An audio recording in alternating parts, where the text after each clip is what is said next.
श्री पतंजलि महामुनये नमः।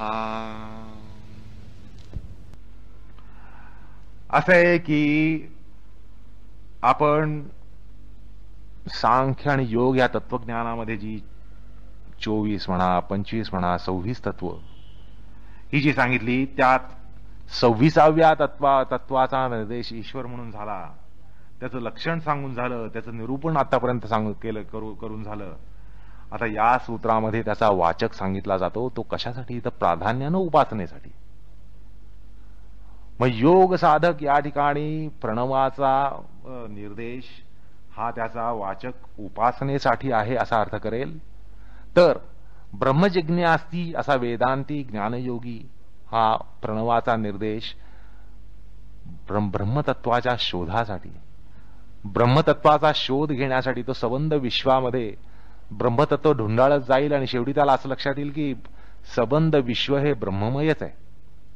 ती जिज्ञासा वेदांताची ती जिज्ञासा असते. त्याच्या दृष्टीने सुद्धा प्रणव हा येतो. पण या ठिकाणी उपासनेसाठी प्रणव सांगितला जात आहे. आणि अर्थात ईश्वर प्रणिधानाच्या विधीचा उपक्रम या ठिकाणी होत आहे. कारण आतापर्यंतच्या सूत्रामध्ये ईश्वराविषयीची जी सूत्र झाली, 3, 4, 5 सूत्र झाली, त्यामध्ये केवळ ईश्वराच्या लक्षणाचा निर्देश झाला. पण उपासना प्रकरणाचा किंवा उपासना करण्याच्या विधीचा निर्देश झाला नाही. पण या ठिकाणी प्रामुख्यानं जो अर्थ मी सांगितला तो असा की भगवंताची उपासना, ईश्वरोपासना, ईश्वर प्रणिधान यासाठी हे सूत्र या ठिकाणी आलेलं आहे. त्यामुळे उपासनेचा उपक्रम हा या सूत्रामध्ये होत आहे. ईश्वर विषयक सूत्रांचा उपसंहार या ठिकाणी जसा होतोय तसंच ईश्वर प्रणिधानाचा जो विधी असेल त्याचा उपक्रम या सूत्रामध्ये होत आहे. आणि म्हणूनच त्यांनी तस्य वाचक प्रणवहा असं सूत्र या ठिकाणी अन्वित केलं. आणि याचा अर्थ असा, याचं कारण असं की प्रणव ह्याचा जो व्युत्पत्तीमूलक अर्थ आता तुम्हाला सांगितला, प्रकर्षेण नूयते सूयत इति प्रणवः, अर्थात ज्या द्वारा उत्कृष्टपणे प्रकर्षित अशी भगवंताची स्तुती केली जाऊ शकते तो शब्द म्हणजे प्रणव. अर्थात उपासना म्हणजे भगवंताची उपासना म्हणजे भगवंताची उत्कृष्टपणे स्तुती करणं हाच त्या ठिकाणी अर्थ होत असतो.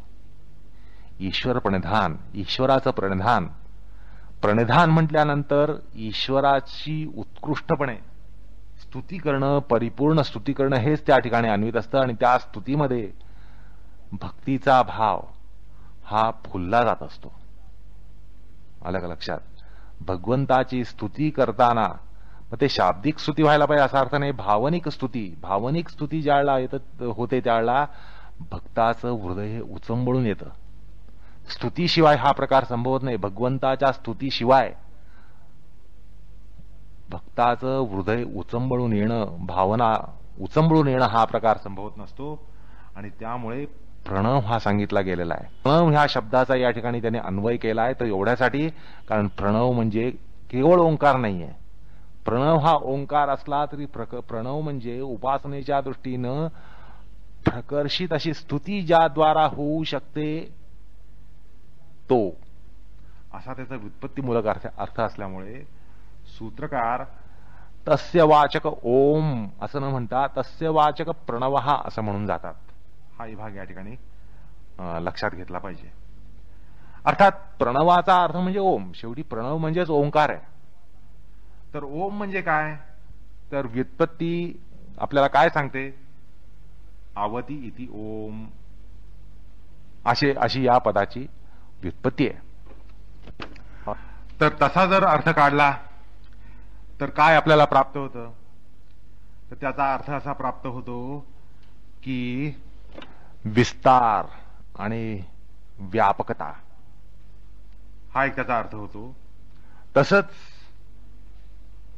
अत्यंत संकोच म्हणजे या संदर्भामध्ये हा आपल्याला दोन्ही लक्ष अर्थ या ठिकाणी असे सांगून जातात की ब्रह्म हे शेवटी व्यापक तत्व आहे, ईश्वर हे सर्व व्यापक तत्व आहे, त्या अर्थाने ओम हा सर्व व्यापक आहे.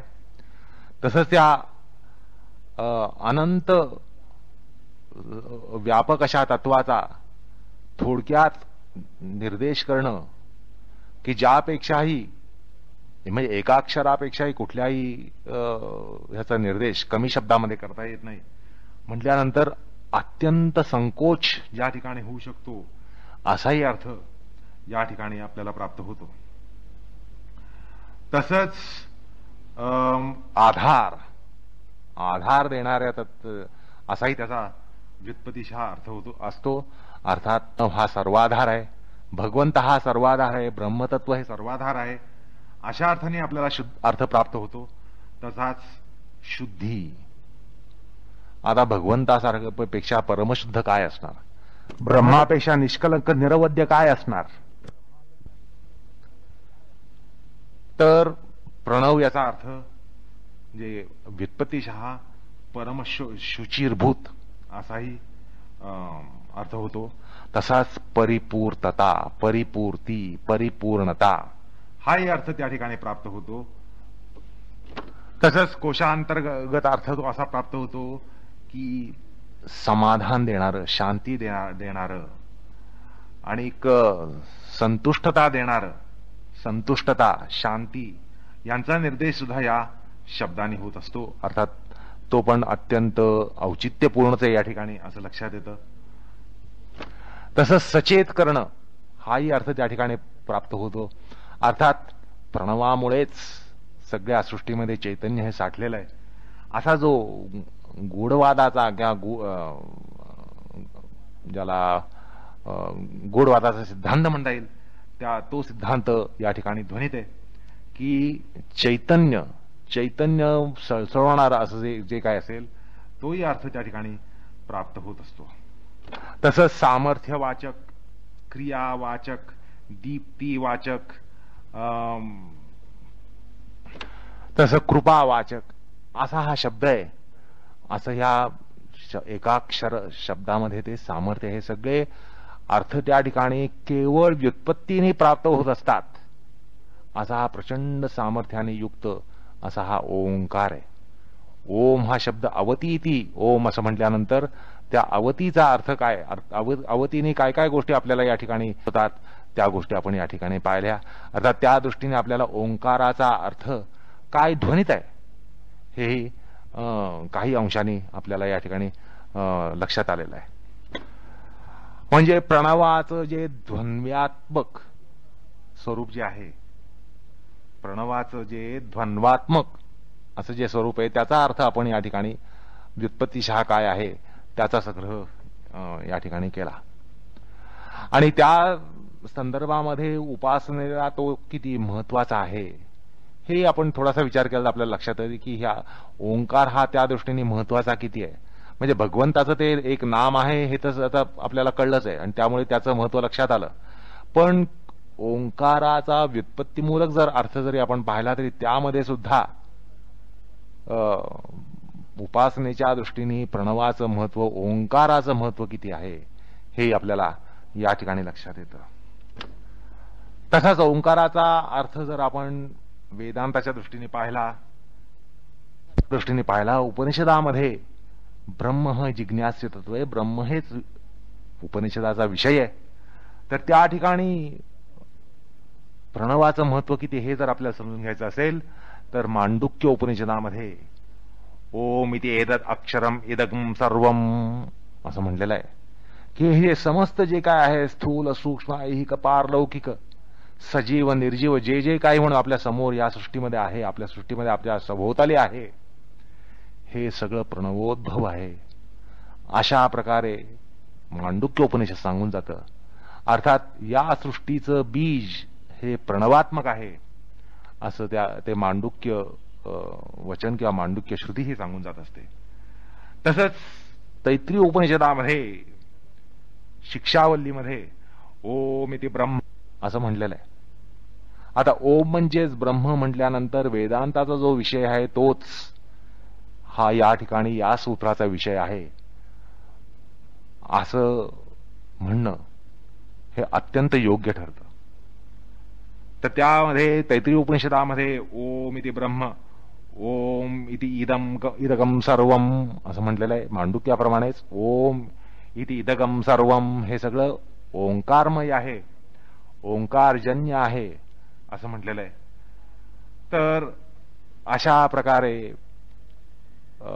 हा सुद्धा प्रणवाचा अर्थ अध्यात्माच्या भाषेत आपल्याला सांगता येत असतो. तसंच हा प्रणव म्हणजे पुरुष विशेष ईश्वराचा वाचक आहे असा निर्देश सूत्रकार स्पष्टपणे करतात. असं म्हटल्यानंतर पुरुष विशेष म्हणजे काय, तर गीतेच्या भाषेमध्ये आपण पुरुष विशेषाचा अर्थ समजून घेऊ शकतो. तो कुठे, तर पुरुषोत्तम योगामध्ये 15व्या अध्यायामध्ये पुरुषोत्तम योग जो सांगितला त्या ठिकाणी पुरुषोत्तमाचं वर्णन जे आलं, पुरुषोत्तमाच्या तोंडून आलं. पुरुषोत्तमाने स्वतःचं वर्णन किंवा पुरुषोत्तमाने पुरुषोत्तमाचं वर्णन केलं, यापेक्षा पुरुषोत्तम वर्णाला प्रामाण्य कुठून असणार. तर त्या वर्णनाकडे वळालो तर आपल्याला असं लक्षात येईल की ज्या पुरुष विशेष ईश्वराचा वाचक प्रणव आहे, अर्थात तो पुरुषोत्तम भगवान श्रीकृष्णाचाही वाचक आहे. असं म्हटल्यानंतर पुरुषोत्तम तत्वाने जे काही सांगितलं जातं त्याचा वाचक सुद्धा हा प्रणव आहे असं दिसतं. मग या पुरुषोत्तम योगामध्ये भगवान कृष्ण आपल्याला काय सांगतात, ते म्हणतात की आदी पुरुष परमेश्वर रूपी मूळ असलेल्या ब्रह्मारूप मुख्य शाखा असणाऱ्या संसाराच्या वृक्षाला अविनाशी म्हणतात. ज्याची वेद ही पानं आहेत आणि ज्या संसार रूप वृक्षाला जो पुरुष मुळासहित तत्वासहित जाणतो तो वेदांचं तात्पर्य जाणणारा असतो. अर्थात हा जो विश्वाचा पसारा आहे तो वृक्षाच्या रूपकातून भगवंत सांगतायत. आणि त्या वृक्षाचं मूळ म्हणजे परमात्मा, म्हणजे अविनाशी असं तत्व, म्हणजेच ब्रह्मतत्व, म्हणजेच ओंकार असं भगवान सांगतायत, भगवंत सांगतायत. अर्थात प्रणव हा सबंध विश्वरूप वृक्षाचा मूळ आहे. आणि तसंच त्या संसाररूपी वृक्षाला जो जाणतो, अर्थात त्या वृक्षाची पानं म्हणजे वेद, वेद म्हणजे अध्यात्म ज्ञानाचा गाभा, आणि त्या सगळ्याला जो जाणणारा वेदवित तोच खरं म्हणजे अध्यात्म मार्गातला सिद्ध. तर या वृक्षाचं वर्णन भगवंत करतात, विश्वाचं वर्णन करतात. प्रणवोद्भव, प्रणवरूपी बीजातून निर्माण होणारा जो वृक्ष आहे, प्रणवरूपी बीजामधून निर्माण होणारा जो वृक्ष आहे त्या वृक्षाचं मूळ वरती आहे. ऊर्ध्वमूलम अधशाख. आलं का लक्षात? या प्रणवाची प्रणवरूप बीज, या बीजातून निर्माण होणारा वृक्ष हा अश्वत्थ वृक्ष, ह्याचं मूळ वरती आहे आणि त्याच्या फांद्या खाली आहेत.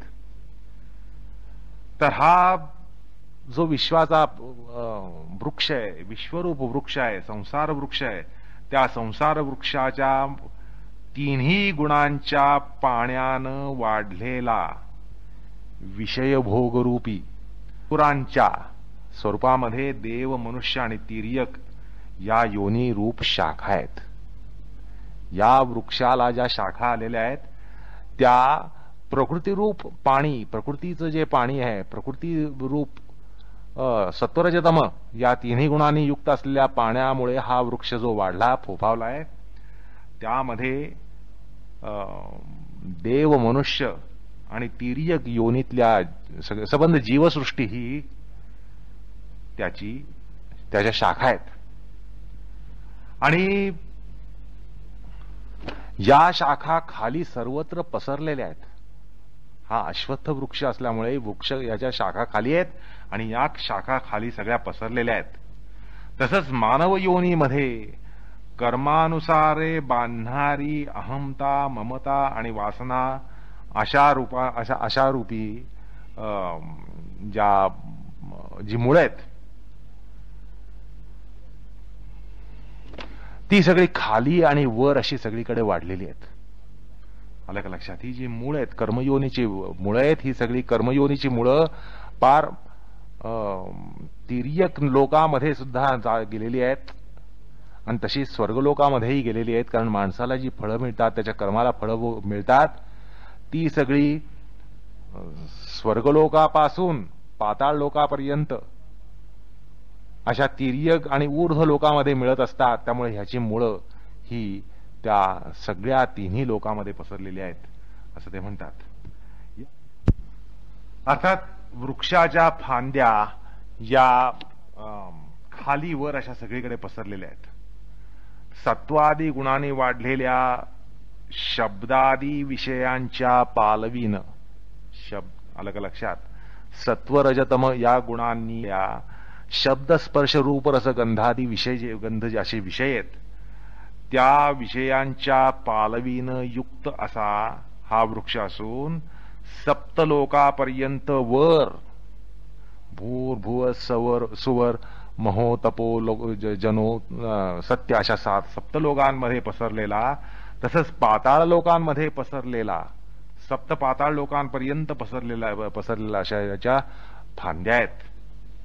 आणि खाली मनुष्य लोकामध्ये या वृक्षाची कर्मसंबंधी जी मुळं आहेत ती एकात एक गुंतून गेलेली आहेत. कारण शेवटी मनुष्य योनीतली कर्म इतकी गहन असतात, त्यामुळे त्याच्यामध्ये गुंतागुंत निर्माण झाली या ठिकाणी मनुष्य लोकामध्ये, असं भगवंत सांगतात. आणि या अश्वत्थ वृक्षाचं हे जे वर्णन केलं आहे ते त्याचं रूप आपल्याला काही अनुभवास येत नाही असं ते सांगतात. भगवंत म्हणतात असा उलटा वृक्ष तुम्हाला कुठे दिसणार नाही. अर्थात याचा अंत, आता हा दिसत का नाही, तर असं आहे की ह्याचा अंत, आदी आणि स्थिती ही नाहीतच आहेत. ह्याला आधीच नाहीये, याला अंतच नाहीये आणि याला स्थितीच नाहीये. अशा बळकट वृक्षाच्या वृक्षाचे जे मूळ आहेत त्या अशा बळकट मुळांच्या वृक्षांचा दृढ वैराग्यरूप शस्त्रानं छेद केल्यावर, अर्थात म्हणजे हा जो अनंत वृक्ष आहे, ह्याला आधी नाही अंत नाही असा जो प्रचंड वृक्ष आहे, या वृक्षाचा छेद हा वैराग्यरूपी शस्त्रानं होत असतो असं भगवंत सांगतात. आणि असं आहे की तसा त्याचा छेद केल्यानंतर काय होतं, तर ज्या ठिकाणी गेल्यानंतर परत यावं लाग, त्या स्थानाचा शोध करावा असं या ठिकाणी भगवंत सांगतात. ज्याच्यापासून ही पुनरावर्तन हे घडत नाही, पुनरावृत्ती घडत नाही, त्या ठिकाणी मनुष्य जाऊन पोचतो. अन्यथा पुनरावर्तन हे सतत चालू असतं. आणि त्याच प्रथम पुरुषाला मी शरण आहे अशा भावनेनं ते स्थान शोधावं. आलं का लक्षात? ते जे स्थान आहे ज्या ठिकाणून पुनरावर्तन होत नाही, ते स्थान शरण प्राप्त करून घेण्यासाठी त्या प्रथम पुरुषाला, आदी पुरुषाला, भगवंताला, ईश्वराला मी शरण आहे अशी भावना असल्याखेरीज तो आदी नसलेला आदी काही सापडत नाही आपल्याला. त्यासाठी काय पाहिजे की अभिमान, मोह हा सगळा गेलेला पाहिजे. त्याशिवाय तो ईश्वर सापडत नाही, भगवंत सापडत नाही. म्हणजे ज्याचा अभिमान आणि मोह गेलेला आहे, ज्याची विषयासक्ती संपलेली आहे, विषयासक्ती रूप जो दोष आहे ज्याने जिंकला आहे, जे आत्मज्ञानाला नित्य अनुभवतात त्यांच्या सर्व वासना नाहीशा झालेल्या आहेत आणि जे सुखदुःख रूप द्वंद्वापासून मुक्त झालेले आहेत, असे जे ज्ञाते, असे जे ज्ञानी, तेच या शाश्वत पदाला जाऊन पोचतात असं भगवंत या ठिकाणी सांगतात. आता त्या स्थानाला प्रकाशित करणारा चंद्रही नव्हे, सूर्यही नव्हे, अग्नीही नव्हे, हे सगळे असमर्थ आहेत.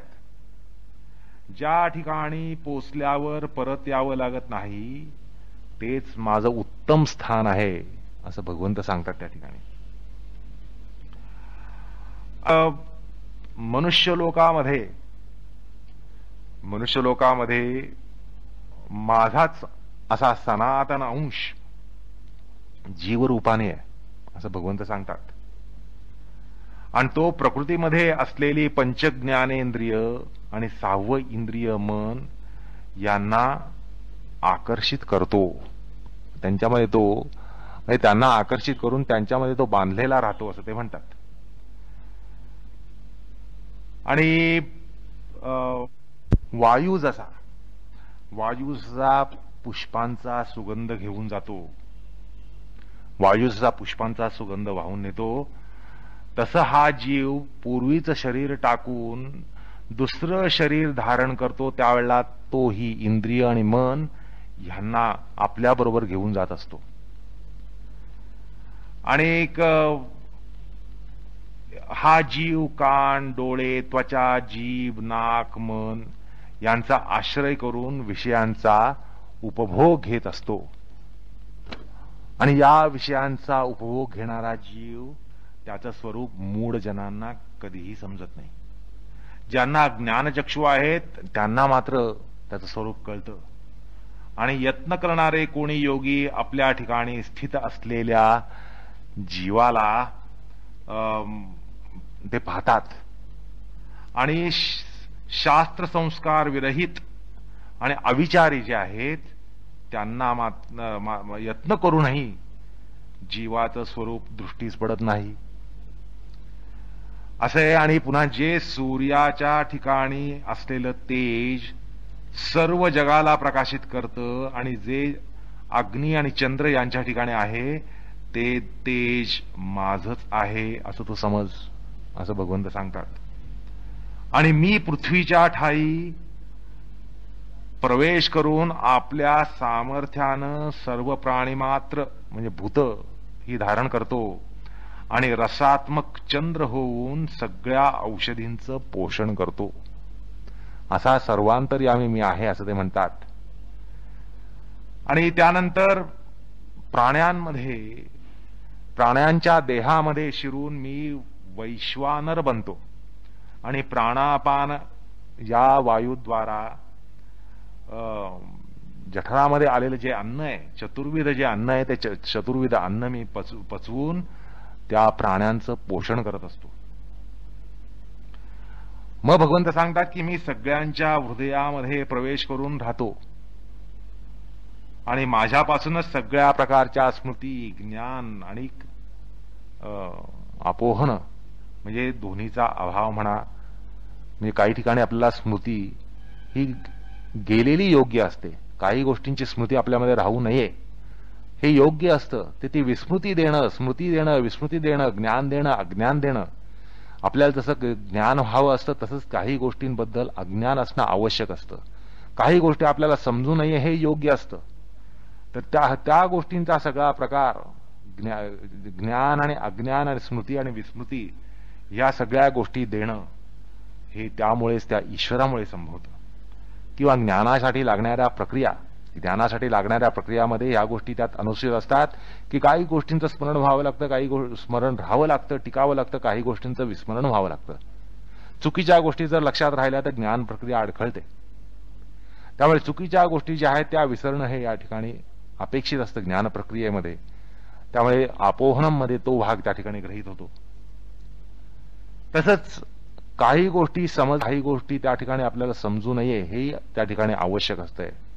असे एकाग्रता तुम्हाला साधायची असेल तर तुम्ही त्या विषयाचा ध्यास घेताना आजूबाजूच्या गोष्टी तुम्हाला समजू नये हे त्या ज्ञानाच्या प्रक्रियेला बलान्वित करणार असतं. पण ते पण ज्ञानाचे विषय आहेत आणि तेही मला समजावेत असं जर तुम्ही म्हणाल तुमची ज्ञान प्रक्रिया डळमळीत होणार. त्यामुळे ज्ञान, अज्ञान, स्मृती, विस्मृती ह्या सगळ्या गोष्टी ह्यांचं व्यवस्थापन करणारा हा भगवंत सगळ्यांच्या हृदयामध्ये असतो. आणि वेदांनी जाणण्यायोग्य तो मीच आहे असं भगवंत सांगतात.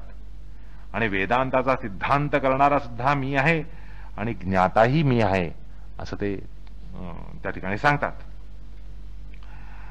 त्यानंतर या लोकी ते म्हणतात की क्षर आणि अक्षर असे दोनच पुरुष आहेत, असे दोनच पदार्थ आहेत. आणि क्षर म्हणजे सगळी भूत जी आहेत, सगळे प्राणी मात्र जे आहेत ते क्षर आहेत. आणि त्या त्यांचा जो आत्मा आहे तो अक्षर आहे. आत्मचैतन्य जे आहे ते अक्षर तत्व आहे. आणि हे दोन प्रकारचे पुरुष आहेत, एक क्षर आणि दुसरा अक्षर, एक मर्त्य आणि दुसरा अमर असा आत्मा. पण त्यापेक्षा उत्तम असा मी आहे. उत्तम पुरुषस्त्वन्यः परमात्मा इति उदाहरता, त्याला परमात्मा म्हणतात. उत्तम असा जो पुरुष आहे, अन्य पुरुष आहे, त्या दोघांपेक्षा भिन्न आहे. मर्त्य आणि अमर्त्य अशा पुरुषांपेक्षा तिसरा जो आहे तो परमात्मा म्हणून संबोधला जातो. आणि तो अविनाशी ईश्वर रूप किंवा तो अविनाशी ईश्वर या जगत्त्रयामध्ये शिरून त्या जगत्त्रयाचं धारण पोषण करत असतो असं ते म्हणतात. नंतर ते म्हणतात की ज्या अर्थी मी क्षराच्या पलीकडे आहे, भगवंत म्हणतात की ज्या अर्थी मी क्षराच्या पलीकडे आहे आणि अक्षराहूनही उत्तम आहे, आणि ज्या अर्थी मी या लोकांमध्ये वेदांमध्ये पुरुषोत्तम नावाने प्रसिद्ध आहे, ते याचं कारण असे, अर्जुना जो ज्ञानी या प्रकारे मला पुरुषोत्तम म्हणून समजतो तो सर्वज्ञ होऊन सर्व भावे करून मलाच भजतो. आणि शेवटी भगवंत म्हणतात की हे निष्पाप अर्जुना, याप्रमाणे मी अत्यंत गुह्य असं शास्त्र मी तुला सांगितलेलं आहे. अर्जुना, ते जाणल्यानं मनुष्य बुद्धिमान आणि कृतकृत्य होतो. अर्थात सांगायचं तात्पर्य म्हणजे भगवान श्रीकृष्ण पुरुषोत्तम आहेत म्हणजे त्या ठिकाणी केवळ देवकी नंद, द्वारकाधिपती अशा स्वरूपाने जे श्रीकृष्ण आपल्याला महाभारतामध्ये दिसतात, तर ते श्रीकृष्ण भगवान श्रीकृष्ण कसे, पुरुषोत्तम श्रीकृष्ण कसं, त्यांचं खरं स्वरूप काय आहे हे त्या 15व्या अध्यायामध्ये भगवंत सांगतात. म्हणजे विश्वाचा पसारा ज्या वृक्षापासून निर्माण झाला त्या वृक्षाचं बीज या प्रणवामध्ये आहे, ओंकारामध्ये आहे, असा त्याचा अर्थ आहे. आणि तो पुरुषोत्तम म्हणजेच प्रणव असाही या ठिकाणी हा अर्थ आहे. म्हणजे प्रणवाचा पराभूतीच्या दृष्टीने विचार जर आपल्याला थोडक्यात करायचा असेल, म्हणजे ह्या दृश्यमान विश्वाचा पसारा खऱ्या अर्थाने कसा आहे हा जर आपल्याला समजून घ्यायचा असेल की संबंध त्रैलोक होणारा असा हा जो वृक्ष आहे, त्या वृक्षाचं मूळ या प्रणवामध्ये आहे असं या ठिकाणी सांगितलं जातं.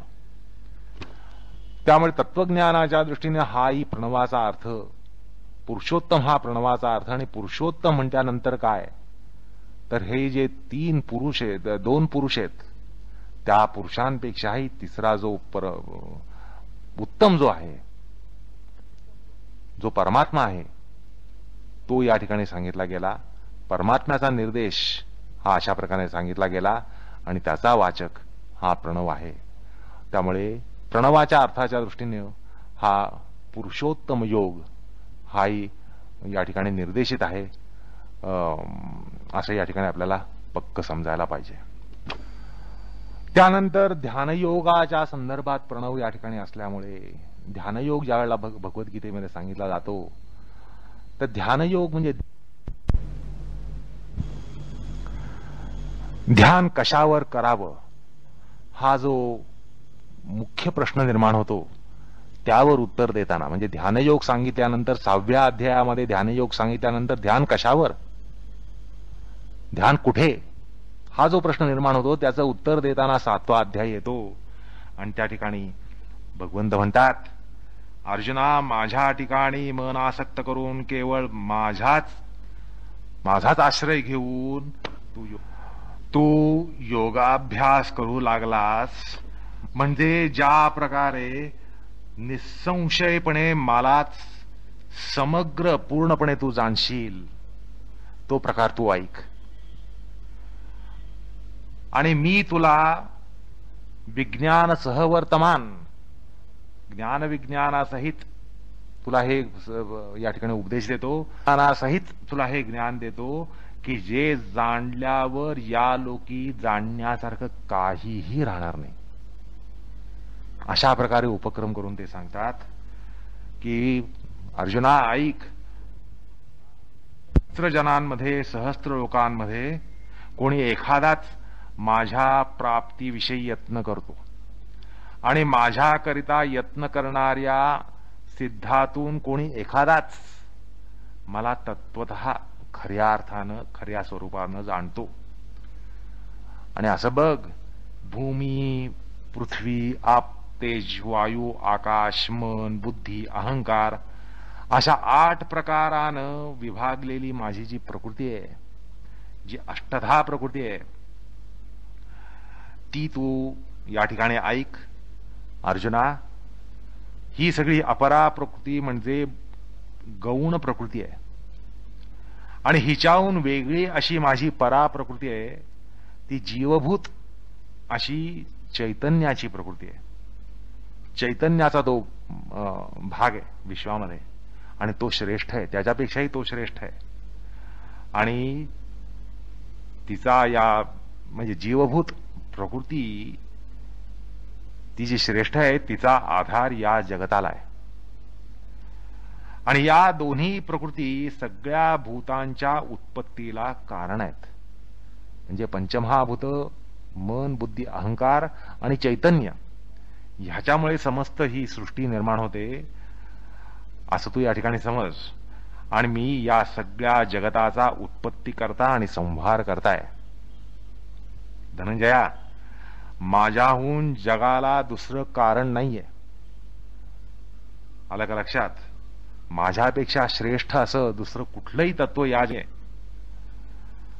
आणि असं आहे की सुतामध्ये जसे सोन्याचे मणी ओवलेले असतात तसे हे सगळं जग ओतप्रोत माझ्यामध्ये ओवलेलं आहे. कोणते या सगळ्या उदकांमध्ये जो रस आहे तो मी आहे. सूर्यचंद्रामध्ये जी प्रभा आहे तो मी आहे. सगळ्या वेदांमध्ये जो प्रणव आहे, ओंकार आहे, तो मी आहे. आकाशामधला शब्द तो मी आहे. पुरुषांमधला पराक्रम तो मी आहे. भगवंत पुढे सांगतात की अर्जुना, या पृथ्वीमध्ये उत्तम सुवास तो मी आहे. अग्नीमधलं तेज तो सुद्धा मी आहे. सगळ्या भूतांच्या ठिकाणी जीवन तो मी आहे. आणि तपस्व्यांमधलं तप हे सुद्धा मीच आहे. अर्जुना, सगळ्या भूतांचं सनातन बीज मीच आहे. त्यानंतर बुद्धिमतांची जी बुद्धी आहे,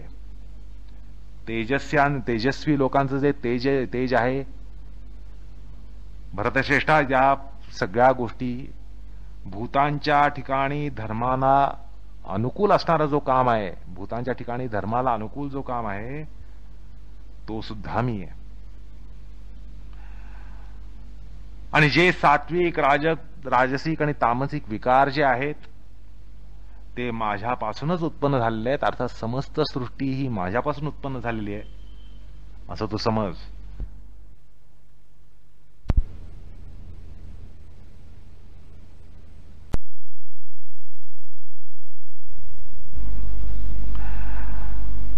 आणि जे सात्विक, राजसिक आणि तामसिक विकार जे आहेत ते माझ्यापासूनच उत्पन्न झालेले आहेत. अर्थात समस्त सृष्टी ही माझ्यापासून उत्पन्न झालेली आहे असं तू समज. आणि त्यांच्या ठाई मी नाही, पण माझ्या ठाई ते आहेत. आता या त्रिगुणमय विकारांनी हे सगळं जग मोहून गेलेलं आहे. आणि म्हणूनच या गुणांच्या पलीकडे असलेला अविनाशी असा जो मी आहे ते त्या मला ते कोणी जाणत नाहीत. सगळे प्रकृतीमध्ये अडकलेले आहेत, मायेमध्ये अडकलेले आहेत. ही अति दिव्य आणि त्रिगुणात्मक अशी माझी माया दुस्तर आहे अर्जुना. आणि जे मलाच शरण येतात तेच ही मायारूप नदी, मायारूप सागर तरून जाऊ शकतात. आणि मायेनं ज्यांचं ज्ञान आवरित झालेलं आहे आसुरी प्रकृतीचा ज्यांनी आश्रय केला आहे असे पापी आणि मूर्ख नराधम हे मला कधीही शरण येत नाहीत. अर्जुना, भरतश्रेष्ठा, हे जे जिज्ञासू लोक आहेत, भगवत तत्व जाणण्याची ज्यांची इच्छा आहे ते, तसंच अर्थार्थी आणि भोगेच्छू आणि ज्ञानी असे 4 प्रकारचे गुणवान लोक हे मला भजतात, ते माझं ध्यान करतात. त्यामध्ये ज्ञानी हा निरंतर माझ्या ठिकाणी तत्पर असून एकनिष्ठेनं माझी भक्ती करतो आणि म्हणून तो श्रेष्ठ आहे, सर्वश्रेष्ठ आहे. ज्ञानाला मी अत्यंत प्रिय आहे आणि तो मला अत्यंत प्रिय आहे. आणि हे सगळे लोक श्रेष्ठच आहेत. हे 4ही प्रकारचे लोक हे श्रेष्ठच आहेत, पण त्यामध्ये ज्ञानी तर हा माझा आत्मा आहे. आणि कारण असं आहे की माझ्याच ठाई चित्त ठेवून मला तो सर्वोत्तम गती मानून माझा आश्रय करत असतो. आणि ज्ञानी पुरुषाला अनेक जन्मानंतर सगळं काही वासुदेवमय आहे अशा प्रकारे साक्षात्कार होऊन त्याला माझी प्राप्ती होते. आणि हा महात्मा असा फार दुर्लभ असतो असं भगवंत सांगतात. त्यानंतर ते म्हणतात की माझ्या उत्कृष्ट अविनाशी अनुत्तम असा जो माझा भाव आहे ते न जाणणारे जे ते सगळे अज्ञानी आहेत. आणि जे लोक अव्यक्त असताना मला देहधारी मानतात तेही सगळे अज्ञानी आहेत. योगमायेनं व्याप्त जो मी, त्या सर्वांना काही मी स्पष्ट दिसत नाही. आणि ते हे मूढ लोक जन्माला न येणाऱ्या अविनाशी अशा मला ते जाणतच नाहीत. असं आहे की अर्जुना, मागे झालेली, सध्या असणारी आणि पुढे होणारी जी भूतं ती सगळी मी जाणतो, सगळी सृष्टी मी जाणतो, सगळी जीवसृष्टी मी जाणतो. आत्तापर्यंत होऊन गेलेली सगळी जीवसृष्टी, आत्ता असलेली जीवसृष्टी, यापुढे होणारी जीवसृष्टी ही सगळी मी जाणतो, पण मला कोणीही जाणत नाही. परंतपा अर्जुना, इच्छा आणि द्वेष यांच्यापासून उत्पन्न झालेल्या सुखदुःख रूप मोहानं सगळी भूत वेडावून जाऊन उत्पत्ती काळी मोठ्या गोंधळात पडतात. पण पुण्यकर्माच्या योगानं ज्यांचं पातक लयाला गेलेलं आहे, पाप लयाला गेलेलं आहे, ते दृढनिश्चयी जन सुखदुःखाच्या आणि मोहांच्या लाटांवर आंदोलन खात नसतात. आलं का लक्षात? आणि पुण्यकर्माच्या योगानं ज्यांनी पापांचा नाश केलेला आहे, पाप संपवलेली आहेत, पाप विनिर्मुक्त झालेले आहेत, ते लोक दृढनिश्चयी होऊन सुखदुःखांच्या मोहापासून मुक्त होऊन मला भजतात. आणि जे माझ्या आश्रयानं जरामरणापासून मुक्त होण्यासाठी यत्न करतात ते ब्रह्म जाणतात आणि सगळ्या अध्यात्माला आणि कर्मालाही ते जाणतात.